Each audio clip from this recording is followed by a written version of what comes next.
Donc, si on note P1, proportion de femmes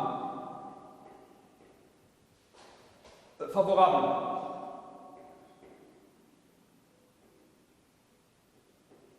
à monsieur le député,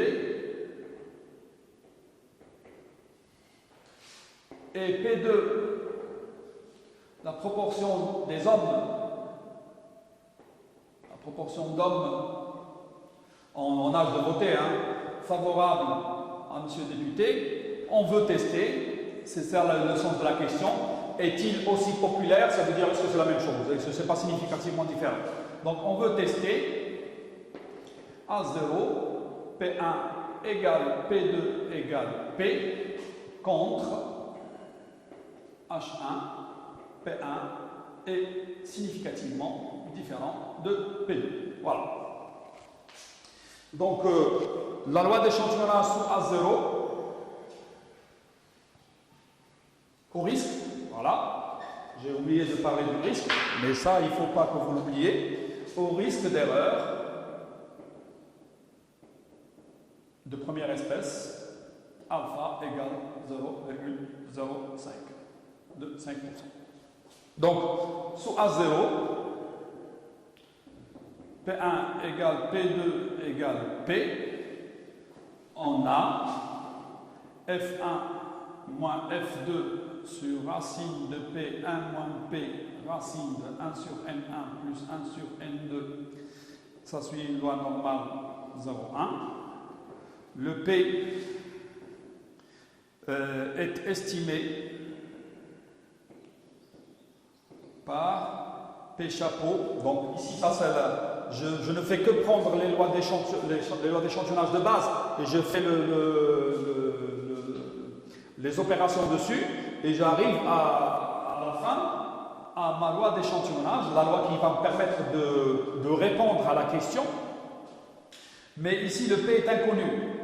Les proportions ne sont pas connues. Elles ne peuvent être que estimées. Ici, je vais estimer le P chapeau par le regroupement des deux échantillons. On regroupe les deux échantillons et on essaie de regarder combien de favorables. Enfin, nous avons globalement 65 plus 75. Ça, c'est le nombre de femmes plus le nombre d'hommes. Ça, c'est les deux échantillons regroupés. C'est la taille de cet échantillon-là. Et pour les favorables, nous en avons 24 pour les hommes et 24 pour les femmes, pardon, et 31 pour les hommes. Donc globalement, pour ce qui est des favorables aux députés, sur 140, parce que quand on fait la somme ici, ça fait 140 individus, nous en avons 55 qui sont favorables. C'est de l'ordre de 0,39, je pense. J'ai fait le calcul, je pense que c'est 0,39. Et donc, le critère de décision,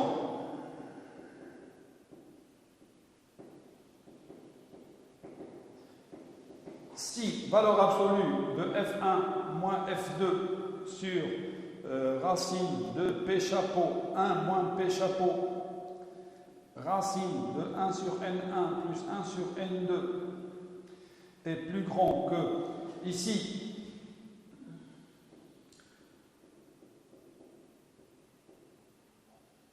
la loi normale 0,1, la valeur qui laisse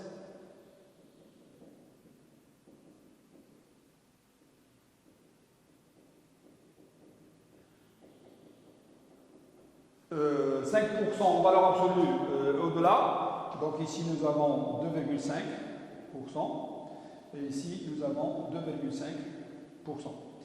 Enfin, ici, la valeur critique U alpha, c'est 1,96. Enfin, si c'est plus grand que 1,96, on rejette à 0. Sinon, on ne peut pas la rejeter. Et donc, la conclusion va se faire en fonction de cette réponse. Bon, j'espère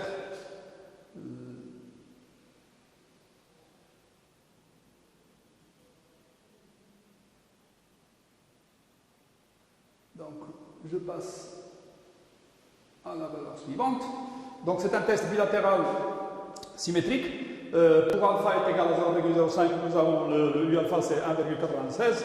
Et puis après, en prenant la proportion commune, son estimation 55 sur 140, on fait le calcul et ça nous donne quelque chose comme 0,48. Ben 0,48 est plus petit que 1,96 et donc nous sommes dans cette région, la région de non-rejet, et on en conclut que les proportions de favorables à M. le député auprès des femmes et des hommes ne sont pas significativement différentes.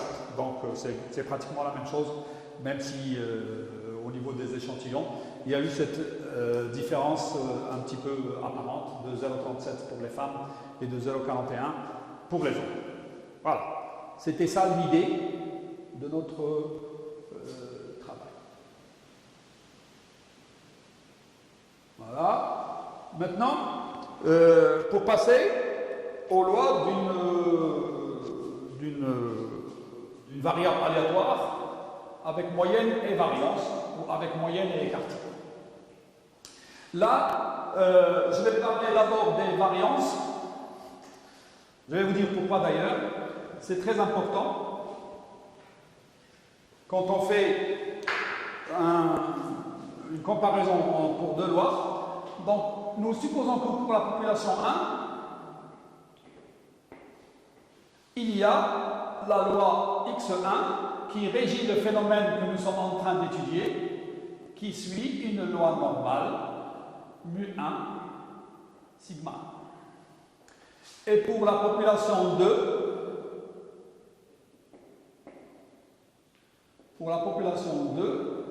nous avons la loi X2 qui est une loi normale mu2 sigma. Automatiquement, la question qui peut être posée, c'est est-ce que c'est la même loi? Est-ce que c'est la même chose?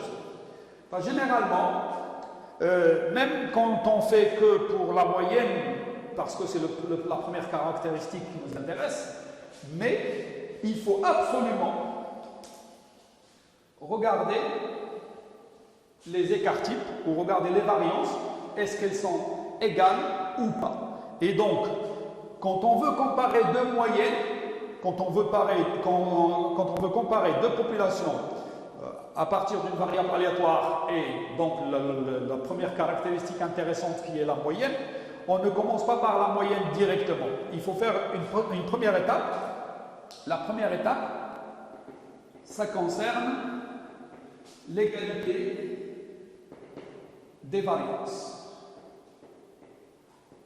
Ça, c'est très important. Donc, on veut tester H. Je vais ici écrire H parce que normalement, des fois, le H0, ça ne concerne que les moyennes, mu1, mu2. Donc, nous voulons comparer le carré, on peut l'écrire, on peut ne pas l'écrire, c'est pas un problème.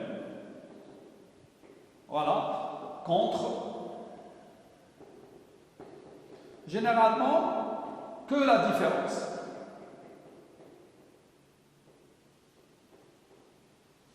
Mais je vais vous dire une chose, ça c'est très important, c'est une question de facilité en fait, on fait les choses de telle sorte que nous ayons une certaine technique qui nous permette d'avoir des réponses en maximisant les choses. Enfin ici, c'est contre différent. Hein. Normalement c'est un test bilatéral que je peux écrire symétrique.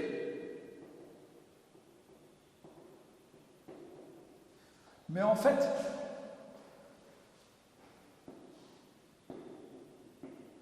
sous l'hypothèse que les variances sont égales, je ne vais pas écrire le 2. Hein.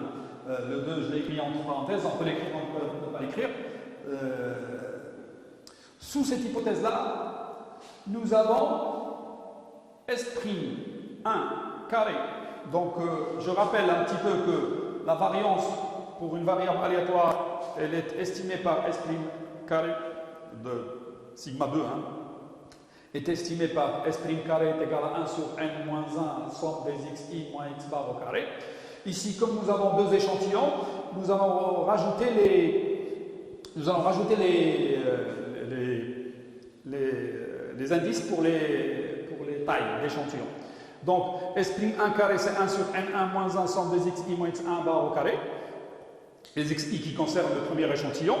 Et S'2 carré, c'est le 1 sur n2 moins 1, la somme des xi moins x2 bar au carré, avec les xi qui concernent le deuxième échantillon. Donc, nous calculons les variances estimées sur les deux échantillons et nous considérons que sous A0,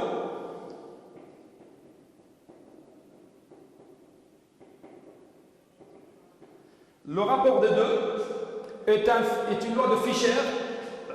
Voilà où intervient la loi de Fischer. Ce n'est d'accord comme loi d'échantillonnage parce qu'elle permet de tester l'égalité de deux variances. Où S'2 au carré sur S'1 au carré, ça suit une loi de Fischer à n2 moins 1 degré de liberté, n1 moins 1 degré de liberté.